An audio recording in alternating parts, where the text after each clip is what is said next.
एक शिक्षित महिला हूँ और समाज को यही कहना चाहूँगी कि आप बढ़ चढ़ के अपने कार्यक्रमों में हिस्सा लें और किसी भी कष्ट को लेके घर ना बैठें, बल्कि रोने से नहीं, उसका जो निवारण है वो समाज में निकलने से होगा। मैं सिर्फ उन्हीं के लिए और उनके सपने के लिए बाहर निकलती हूँ और मेरा यही मानना है कि अब उनकी जगह तो हम नहीं ले सकते, लेकिन इतना कहना चाहूँगी कि उनका जो सपना अधूरा रह गया है, हम उसको पूरा करने की पूरी कोशिश करेंगे। ये हमारे समाज का बहुत ही चिंतनीय विषय है कि हमारी महिलाएं जहाँ पे व्यर्थ समय होता है, शादी विवाह, पिकनिक और फिजूल घूमने टहलने का समय व्यर्थ करती हैं। मैं उन महिलाओं से सिर्फ इतना ही कहना चाहूँगी कि आप अपने और अपने बच्चों के भविष्य के लिए उनको ऐसी जगह पे ले जाइए, उनको, और आप भी साथ में जाइए जहां अपने बच्चों को आगे बढ़ने का और उनको मार्गदर्शन मिले, जहां से उनको हमेशा ये प्रेरित किया जाए कि आपको कहां जाने से शिक्षा और समानता का लाभ मिलेगा, ना कि ऐसी जगहों पे जाके अपना समय वेस्ट करें। नमस्कार दोस्तों, मैं रवि कुमार, आप देख रहे हैं द बहुजन नामा व भीमराज दस्तक। दोस्तों, आप लोगों से मेरी एक गुजारिश है कि अगर आप लोग चैनल पर नए हैं तो चैनल को सब्सक्राइब करके वीडियो को लाइक करके अधिक से अधिक शेयर करें। दोस्तों, आज मैं उपस्थित हूं 12 विधानसभा के छतारा गांव में और यहां पर एक कार्यक्रम आयोजित किया गया है। उस कार्यक्रम में मैं आया हूं। कार्यक्रम है माता सावित्रीबाई फुले समाज सेवा शिक्षा समिति, जो कि हाई स्कूल एवं 12वीं कक्षा के उत्तीर्ण बच्चों को सम्मानित किया जा रहा है। वहाँ पे हमारे साथ मौजूद हैं विनीता माही जी, जो कि अभी परिनिर्वाण प्राप्त हुए हैं। हमारे साथी प्रदीप माही जी की वाइफ हैं। आइए उनसे हम जानते हैं। सबसे पहले तो स्वागत है मैडम आपका। बहुत बहुत धन्यवाद। अभी हाल ही में मैडम आपकी क्या कहते हैं पति प्रदीप माही जी की डेथ हुई और अभी हाल ही लगभग 1-1.5 महीने 2 महीने हो रहे हैं।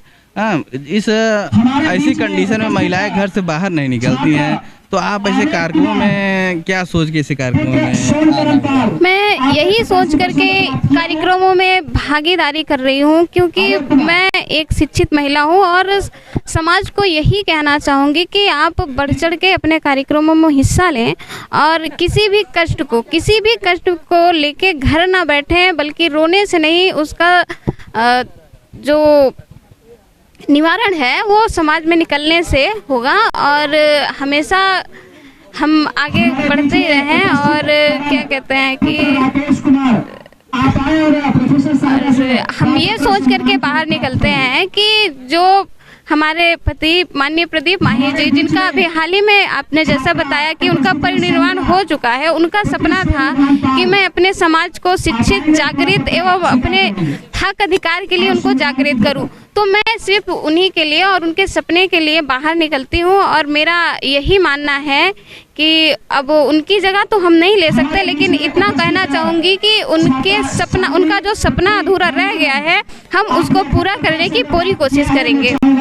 ऐसी कंडीशन में जब हमारे घर की महिलाएं सामाजिक कार्यों में क्या कहते हैं बढ़ चढ़ कर हिस्सा लेती हैं, तो उनके ऊपर बहुत ही आपत्तिजनक टिप्पणियाँ भी की जाती हैं, तो उसको आप किस नज़रिए से देखते हैं, उसके बारे में क्या कहें?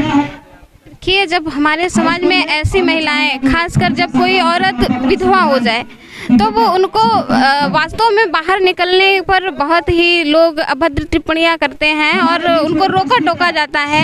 इस बात के लिए मैं बहुत ही गलत निंदा करती हूँ और इस तरह की महिलाओं को मैं चाहूँगी कि मेरा समाज ऐसी महिलाओं को आगे बढ़ाए और उनको प्रोत्साहित करे, उनका साहस बढ़ाए और हमेशा उनको कंधे से कंधे मिला के बढ़ाए, क्योंकि वो बहुत ही टूट चुकी होती हैं। तो अगर हमारे समाज का साथ मिलता है, हमारे परिवार का साथ मिलता है, तो हम जैसी महिलाओं को बड़ी ही साहस मिलता है अपनी लड़ाई को लड़ने के लिए।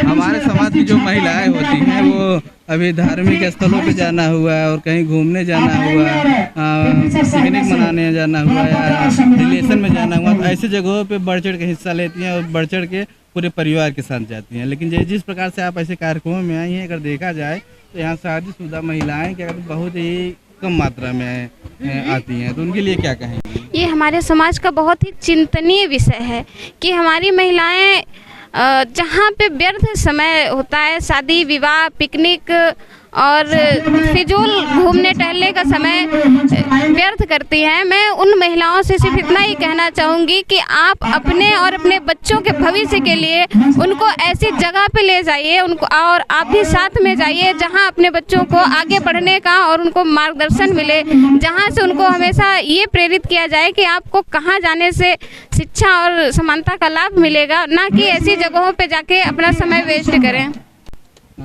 जिस कंडीशन में आप अभी हैं उस कंडीशन में भी आप अपनी शिक्षा को भी क्या कहते हैं जारी रखी हुई है, लेकिन इसी कंडीशन में और कोई हमारे समाज की महिला होती तो घर में बैठी होती है और क्या कहते हैं पढ़ाई लिखाई शिक्षा को बाधित कर देती, रुक वहीं पे कहते शिक्षा को ख़त्म कर देती, उनके लिए आप क्या कहेंगे? के लिए बस मैं इतना ही कहना चाहूँगी, ये जीवन एक संघर्ष है और इस संघर्ष को हमें रो के नहीं, संघर्ष एक लड़ाई लड़के जीना है और जीवन में हमेशा कभी भी रुकने का नाम जीवन नहीं है। हमेशा लड़ते रहिए, जीवन में आगे बढ़ते रहिए। बहुत सी कठिनाई, बहुत से कष्ट ऐसे आएंगे जो हमें जीवन में तोड़ देते हैं, लेकिन हमें टूटना नहीं है, क्योंकि हम एक महिला हैं। अगर हम ही टूट जाएंगे तो हमारे परिवार की नींव एक महिला से होती है और इसलिए हमें अपने लिए भी और अपने बच्चों के लिए भी, अपनी पीढ़ी के लिए लड़ना होता है। तो हमें टूट के नहीं बल्कि अपनी कठिन परिस्थितियों में परिश्रम करके हर कठिन परिश्रम में संघर्ष करके आगे बढ़ना है, तभी हमारे बच्चे भी हमें देख के इससे एक सीख लेंगे कि हमें कभी भी किसी भी प्रकार का कोई भी विपत्ति या फिर कोई कठिन समय आता है तो हमें हार मान के बैठना नहीं है, बल्कि हमेशा लड़ते रहना है। अपने जीवन के अंतिम समय तक हमें लड़ते रहना है। अगर आज प्रदीप माही जी हमारे बीच में होते तो क्या कहना चाहते हैं? उनके लिए अगर आज वो समाज में हमारे साथ होते तो ये शायद मेरे लिए सबसे बड़ी खुशी की बात होती। मैं उनके लिए हमेशा यही कहना चाहूँगी, समाज में सिर्फ यही संदेश देना चाहूँगी कि उनके जैसा व्यक्तित्व तो हर पुरुष में होना चाहिए। वो समाज में अपनी बहन बेटियों को जिस तरह से वो आगे बढ़ाने का कार्य कर रहे थे, उसी तरह मुझे भी जब मैं उस घर की बहू बन के गई तो उन्होंने मुझे यही कहा था कि आप सही कदम पे चलिएगा, सही रास्तों पे चलिएगा, मैं हमेशा आपका कदम कदम पे साथ दूंगा। और उन्होंने जिस तरह से मेरा मार्गदर्शन किया, शिक्षा, सामाजिक कार्य, घर के कार्य, हर जगह पे मुझे हमेशा प्रोत्साहित करते रहे और हमेशा यही कहते रहे कि आप अपनी ये जो जर्नी है इसको कभी रोकिएगा मत। और उन्होंने अंतिम समय में भी मुझसे यही कहा था कि विनीता आप ना अपनी जर्नी को कभी रुकने मत दीजिएगा, और ना ही जिस जर्नी को मैंने शुरू किया था अपने कार्यक्रम को, अपने समाज को जागृत करने का, उसको आप पकड़ के रखिएगा, संभाल के रखिएगा और अपने उसके साथ साथ अपने शिक्षा और अपने परिवार को भी जोड़ के रखिएगा। आज समाज में क्या कहते हैं बेटा और बेटी में बहुत ही भेदभाव किया जाता है, उसको लेकर आप क्या कहेंगे? जो लोग बेटा के साथ तो बहुत मतलब कि एकदम फ्रेंडली रहते हैं, उनका मनोबल बढ़ाते रहते हैं, लेकिन वहीं बेटियों को डिमोटिवेट करते रहते हैं कि तुम्हें बाहर नहीं जाना है, तुम्हें घर के अंदर ही रहना है, तुम्हारा काम सिर्फ चूल्हा चौका है, कि घर से बाहर, गांव से बाहर पढ़ने लिखने नहीं जा सकती। तो उनके लिए आप जो ऐसी सोच रखते हैं उनके लिए क्या करें? ऐसे लोगों के लिए मैं कड़ी निंदा करती हूं, क्योंकि आजकल हमारे समाज में शिक्षा, जागृति सब कुछ है, अगर इसके बावजूद भी अगर हमारे समाज में बेटी बेटा का भेदभाव किया जा रहा है तो ये बड़े ही शर्म की बात है। और हमें नहीं लगता कि बेटियां बेटों से कम होती हैं, बस उन्हें एक मौका दीजिए। आप उनकर हर अभिभावक से मैं विनम्र निवेदन करती हूँ कि जितना आप अपने बेटे पर विश्वास करते हैं उतना ही अपनी बेटी पर भी विश्वास कीजिए और उस पर भरोसा कीजिए, उसे आगे बढ़ने का मौका दीजिए। आपको निश्चित ही वह कभी निराश नहीं होने देगी। बस आप एक बार विश्वास करके देखिए। हमारी बेटियां आज चांद पे जा रही हैं, फिर भी लोगों की ये मानसिकता है कि बेटियां सिर्फ चूल्हा चौका करने के लिए ही पैदा हुई हैं, लेकिन बिल्कुल ऐसा बिल्कुल भी नहीं है। आप उनको मौका दीजिए, वो आप बढ़ेंगी समाज में, क्योंकि समाज हमारा 50% महिला और पुरुष की भागीदारी से ही चलता है। अगर एक बेटी पढ़ेगी नहीं तो वो आप आगे चल के वो जिस परिवार में जाएगी तो वो शिक्षा का महत्व नहीं समझ पाएगी। इसलिए अपने बच्चों को लिए भी वो सही फैसला, सही निर्णय कभी ले नहीं सकती और अपने घर परिवार के लिए भी वो सही निर्णय नहीं ले सकती। इसलिए आप उनका हमेशा हौसला अफजाई करिए। बेटी बेटा में अंतर करना छोड़ के बेटी और बेटा दोनों को समान शिक्षा और समान व्यवहार, समानता दीजिए। मुझे पूरा विश्वास है कि ऐसा अगर लोग करते हैं तो हमारे समाज से बहुत जल्द ही ये जो बेटी बेटा का भेदभाव है वो मिट जाएगा। और जो हमारे समाज में भेदभाव की वजह से हमारी बेटियां अशिक्षित रह जाती हैं, बहुत पीछे चली जाती हैं, और इसी की वजह से हमारे समाज में पनपता है एक दहेज। जब हमारी बेटियां शिक्षित होती हैं तो लोग दहेज भी इसी वजह से मांगते हैं। मैं कहती हूँ अपनी बेटियों को एक मौका दीजिए और उन्हें इतना शिक्षित करिए, इतना काबिल बनाइए कि आपको कभी दहेज लेने और देने की बात ही न करना पड़े।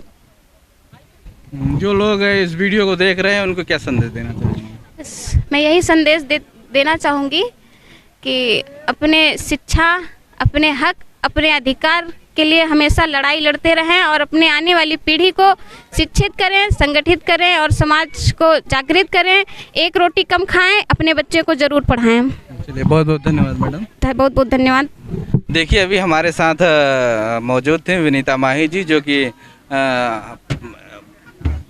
माननीय एडवोकेट प्रदीप माही जी की पत्नी थी, और आज लगभग 2 महीने हो गए हैं और प्रदीप माही जी हमारे बीच में नहीं हैं। फिर भी एक दिन हिम्मत के साथ उनका, हमें जब भी हम इनसे मिलते हैं तो हमें ऐसा लगता है कि प्रदीप माही हमारे बीच में ही हैं, इन्हीं के रूप में हैं। तो इनसे बातचीत करके इनकी बातों से आपको कैसा लगा कि वीडियो के कमेंट में हमें ज़रूर बताएं। और आप लोगों से गुजारिश है कि इस वीडियो को अधिक से अधिक हमारे समाज की बहन बेटियों, हमारी समाज की महिलाओं तक अवश्य पहुँचाएँ। धन्यवाद।